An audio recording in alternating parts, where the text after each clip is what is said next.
Ahoy Captains, it's Vaz again with another video from World of Warships Legends. And today we have a Let's Play for you. We're back in the Haida, the Commonwealth Tier 7 Premium Destroyer. And we're in the map Shatter in a game of domination. And we're in a division today. We're being carried in this match by HMS Pickle and Tomato Soup.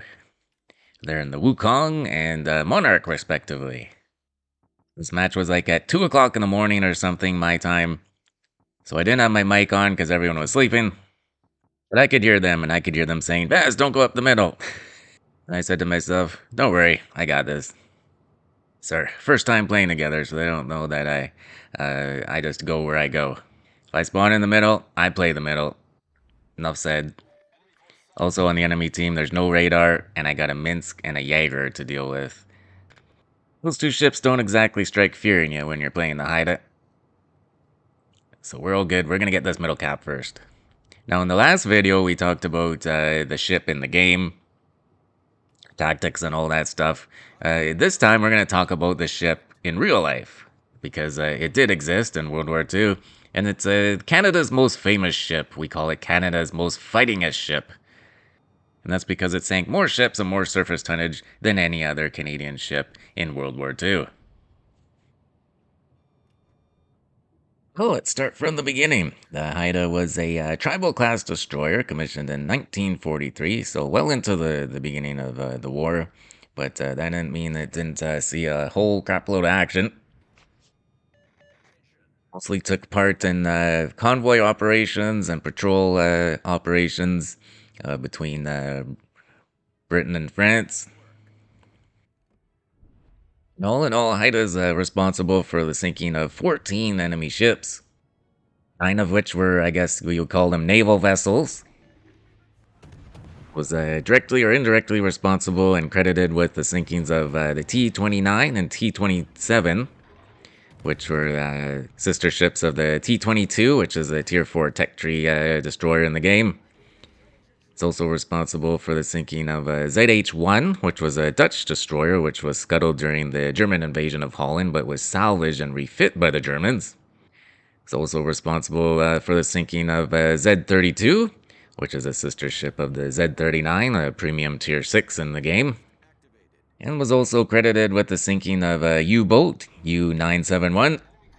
And lastly, it was credited with the sinkings of a submarine chaser, a minesweeper, an escort vessel, and a patrol vessel. Pretty much all the fast and hard to find little buggers. That's what the Haida was good at sinking. After the war, the Haida didn't stop there. It was also deployed to the Korean War theater. And that was where it entered the elusive Train Busters Club. The Haida has the rare distinction of destroying an enemy train. As you can imagine, that's pretty hard to do for a warship. A train is not exactly a large target. Those trains were usually only moving around at night, for night cover. And who knows how far into land it was, but yeah, that's a kind of a cool, neat little fact about the Haida. And at the end of its career, in 1965, that's when it first started to become open to the public as an attraction. And in 2002, it was transferred to the government and now sits in Hamilton, Ontario as a museum ship.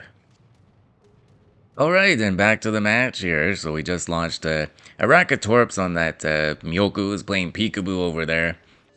Our team's got pretty good control of the map right now. We got the center cap that we capped, and then we got the alpha cap.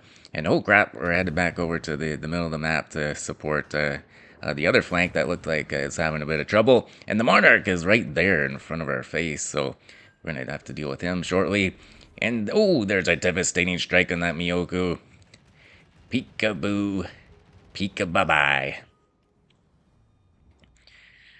Well, what to do with this Monarch now? Looks like he is going to try to contest the middle cap there. We're just trying to see if he's going to poke his nose around the corner there. While we do that, this is a really good time to get our commander up on the screen. As always now, our only choice is Hector Waller. Finally, we have ourselves a Commonwealth Destroyer Commander. As I mentioned before, my goodness, can't believe we went 9 months without a Destroyer Commander for the Haida. Us poor Haida players.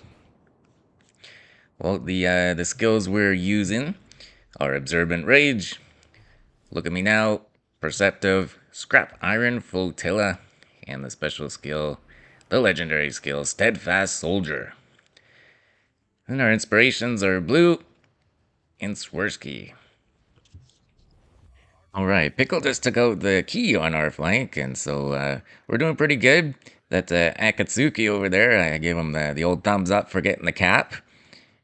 It's very rare these days that you see a Japanese tour boat not sailing around the edge of the map, just hunting battleships and damage hunting, basically. You rarely see them contest caps, so it's pretty pleased to see that. When it comes to this Monarch here, I'm not really sure. It's the best idea to YOLO battleships when you only have one torpedo rack. These gunboats are a little tricky to use when it comes to that.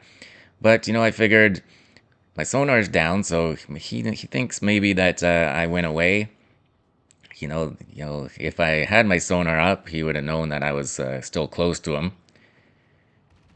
But we decide, you know what? The game looks in pretty good control right here. Hopefully he won't see us coming.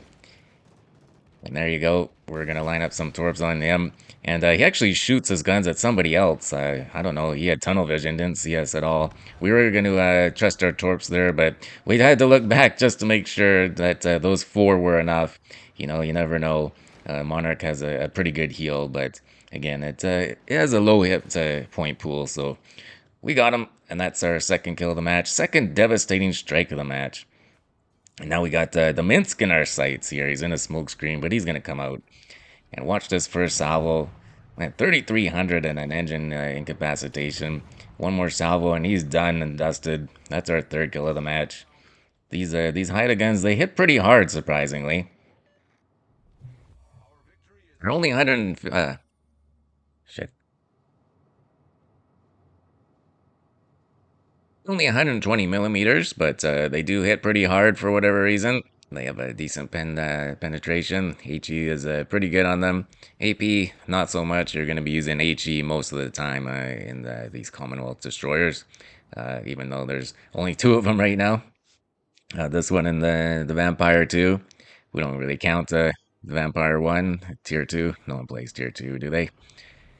Anyways, you may have noticed there we did turn in to the mints just in case he got some torpedoes away last minute in a last ditch effort to try and get us. But because you never know, it's come back to bite me before, where I was just like, oh, he's dead, and then I just start sailing to the next destination, and then boom, I run into a stray torp. So always turn into the ship just in case.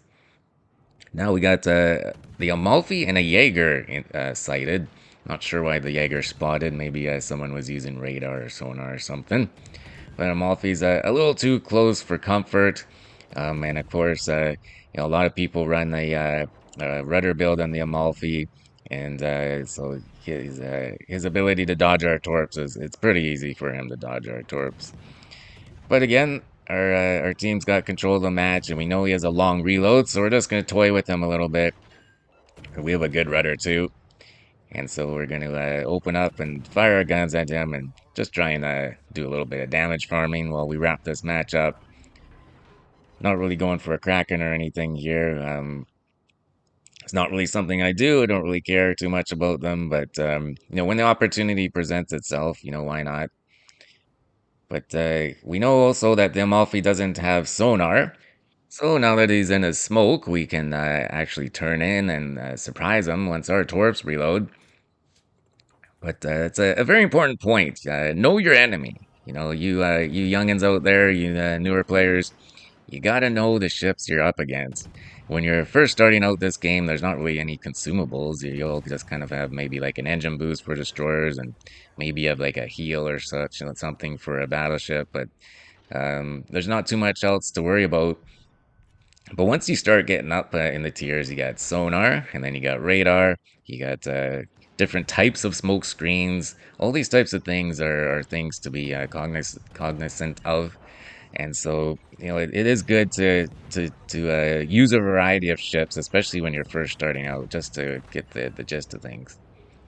We did get a couple torp hits on this Amalfi, and just when it looks like we were going to take him out, one of our div mates was helping us out there and finished off the Amalfi. That actually ends up being one of the moments where we could have got a Kraken, but we didn't.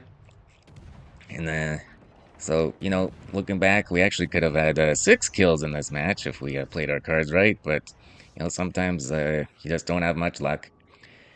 And then there's the Jaeger. He, for some reason, beached himself.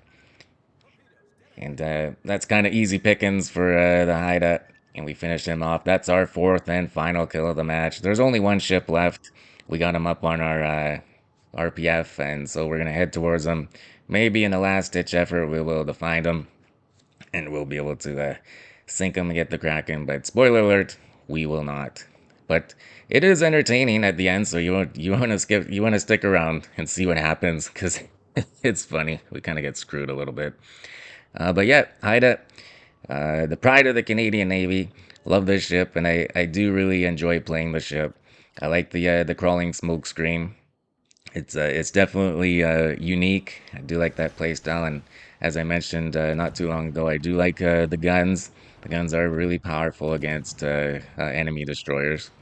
So here's the rookie, as I call it, and we got some torps off against him, and it looks like a whole bunch of our teammates are shooting at him, and oh my goodness, he was on life support there. One more salvo, I think, would have done it. And the Atlanta on our team pinches the kill. But still, a very good match in the Haida. We did get the high caliber medal in that match, 2 death strikes. We ended up with 142,000 in damage, 3,727 base XP. That's a good one. And we also had an AFK player in our team. Make sure to block all your AFK players, folks. And some good earnings there on the economy screen, too. And again, a special thanks to HMS Pickle and Tomato Soup for allowing me to join their division. It was a fun match to play with those guys. It's just too bad it ended in the Kraken fail. One day I'll get myself a Kraken in the hide, and you can be sure that I'll be posting that video. Well, guys, I hope you did enjoy that video. If you could, hit that thumbs up button for me. Hit the subscribe button to see more of my videos. Feel free to leave a comment down below. And as always, take care of yourselves and do what makes you happy.